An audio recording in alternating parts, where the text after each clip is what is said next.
dear viewers. My name is Jibola Dabo. Keep watching Mid-Morning Show. You have no choice but to keep watching the Mid-Morning Show. Yes, it's the Monday edition, and thank you for joining us as always. I am Adetoke Olale Adom. I'm not always alone anyway. Yes, God is always with her. Yeah. And me too. Okay, good morning and thank you very much for joining us on the program Mid-Morning Show right here on BCOS television. I am Ido Shekoni. It's a pleasure to always have you join us. And today is going to be a special one. Special one in the sense that we are talking about something that makes us think. You know, the truth is, you meet different people from across the world, but when you meet someone from Asia, there is something distinct about them. Their food, the way they live, the way they even greet you. Even the way they talk as well. The whole of their history, you know, varies. You come to Africa, it's the same thing. Yeah. So, and these things define us. Culture defines us.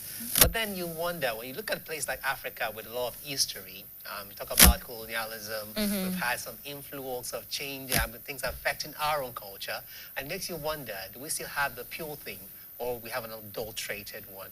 Is culture static rather, or is it supposed to evolve?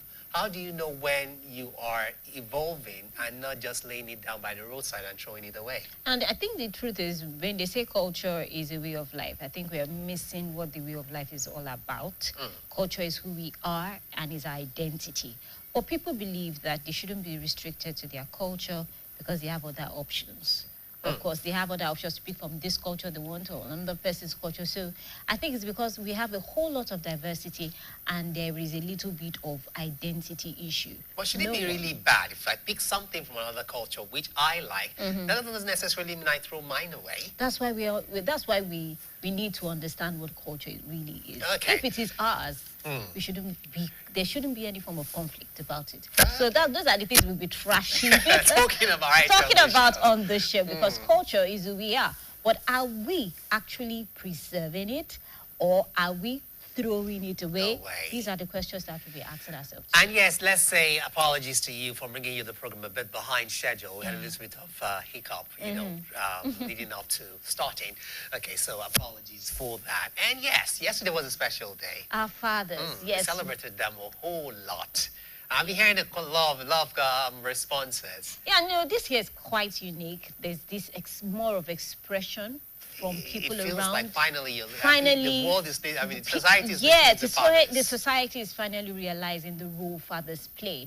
And it was so interesting yesterday. There were so many things online appreciating our fathers. For those who are no more with us, they had their own celebration as well. And for those who are with us as well, their sacrifices, their love, their attention doesn't go unnoticed. And because of that, right here on the Mid-Morning Show, we're saying Happy Father's Day. Yes, from us to you, from our very heart. Yeah. And yes, we'll have this beautiful feature we would go to. After that, we'll continue. We will start our conversation for today. It's titled The Weight They Carry, a tribute to fathers. Let's do this one.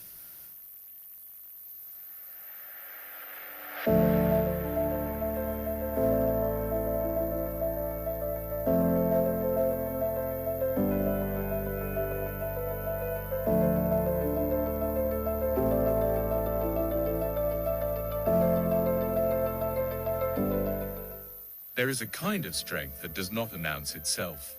It does not arrive with applause. It does not ask to be noticed. It wakes before the rest of the house stirs. It leaves before the light fully settles on the day, and it returns, often long after conversations have ended and exhaustion has taken its place at the table. This is the quiet architecture of fatherhood.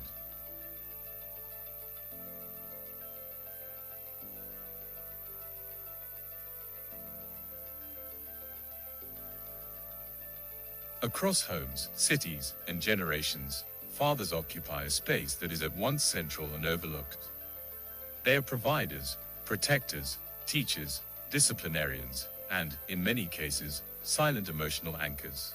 Yet their labor is often rendered invisible, not because it is small, but because it is assumed. Assumed to be normal, assumed to be automatic, assumed to require no acknowledgement. But behind every assumption is a reality that rarely gets spoken aloud. A father's responsibility is rarely singular. It stretches across roles that demand contradiction. He is expected to be firm but gentle, present but unintrusive, successful but sacrificial, emotionally stable but rarely afforded space to express his own fragility. And so, many fathers learn early, sometimes too early, that their feelings are secondary to their function. They learn to absorb pressure without leaking it, to carry expectation without dropping it, to turn worry into action and fear into silence. In countless households, a father's effort is measured only by outcomes: the roof over heads, the food on the table, the school fees paid, the emergencies managed, the future quietly negotiated in advance. Rarely is it measured by the emotional cost of getting those things done. And yet, even in silence, their presence is formative. A child learns resilience not only from what is said, but from what is consistently done. From the man who shows up even when he is tired. From the one who solves problems that were never meant to reach the child's ears. From the steady figure who makes sacrifice look like routine. But there is another side to this story that is less often acknowledged. Fathers are frequently diminished in the very spaces where they give the most. Their absence is quickly noted, but their presence is slowly overlooked. Their mistakes are magnified, but their consistency is normalized. Their provision is expected, but their appreciation is optional. Even in moments of celebration, their emotional interior often remains unexamined, like a room always used, but rarely entered.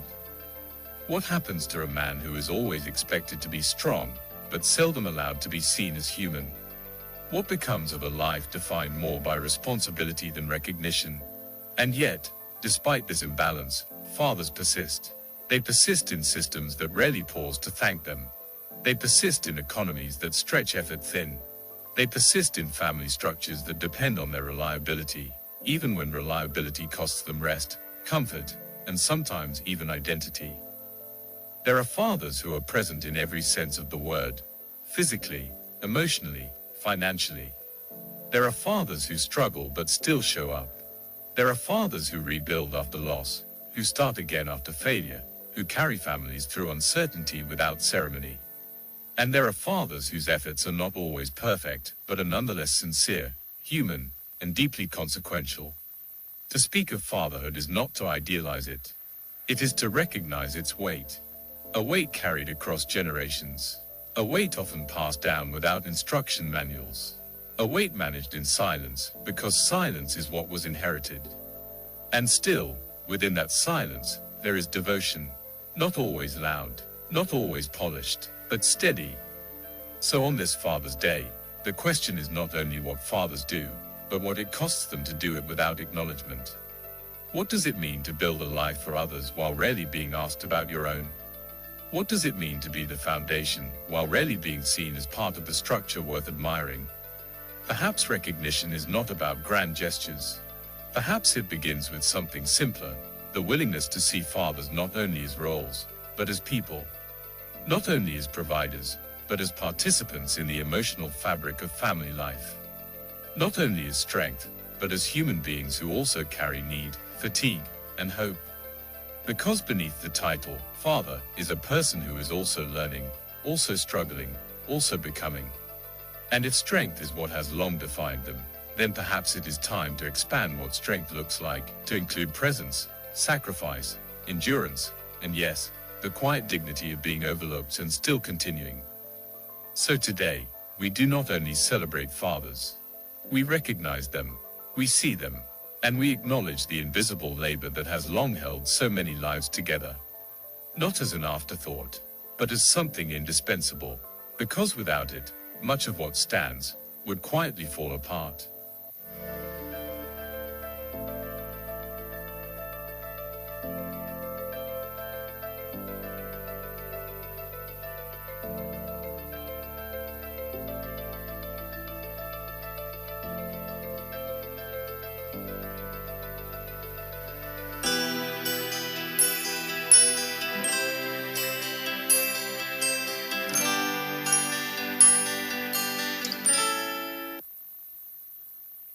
Welcome back. It's still the mid-morning show on BCOS television. A beautiful one there. The weight they carry. a tribute to fathers, the weight they carry, a tribute to fathers. There's a particular part, in that particular feature, that really spoke to me. And that's the part that says, perhaps it's time we stop seeing fatherhood as just a role. But then as, fathers are people. Mm-hmm. They're people who are also growing. Yeah. People would also make mistakes. Mm-hmm. People who also will be corrected, who are learning. And when we recognize them this way, I think we tend to, we will be able to recognize who they truly should be in our lives, instead of just knocking every little thing they do. And I love one thing about this particular Father's Day. It's like a lot of people are finally becoming awakened to all we've been saying for a very long time. It's more like fathers were ignored. What exactly? Yeah, it's just the truth. It's like whatever it is they do, we're taking for granted. It's like, okay, fathers are supposed to be there. Is that okay? Is what he's supposed to do. So it's his job. Exactly. It's like more like we take what they do for granted, and that's the part we need to do better at. And if you feel, those will tell you that their dad, okay, it wasn't there. Well, it is not your place Of to course, punish if him. your father wasn't there, you actually have a father figure.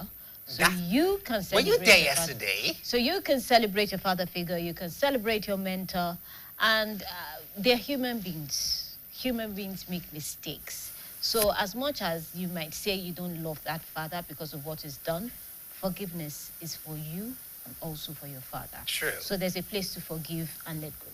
Because if you don't forgive, you are giving yourself a whole lot of burden that you will carry. So it's better for you to just forgive, forget. Well And move on. said. Yes, to all our fathers who did so much, yes, We say thank you. And we celebrate you as our heroes today and always.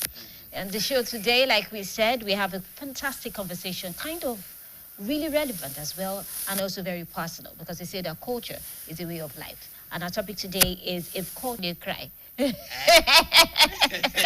be yay and tears. Are you because sure about that? There's a whole lot of confusion, cultural identity going up and Are you down. really sure about that? The culture will tell us, oh, No, I'm that's what I said. neglected. If we say, the culture will say, yay, then tears boy. comes up. Okay, I get that now. That's what I'm saying. Yay! And,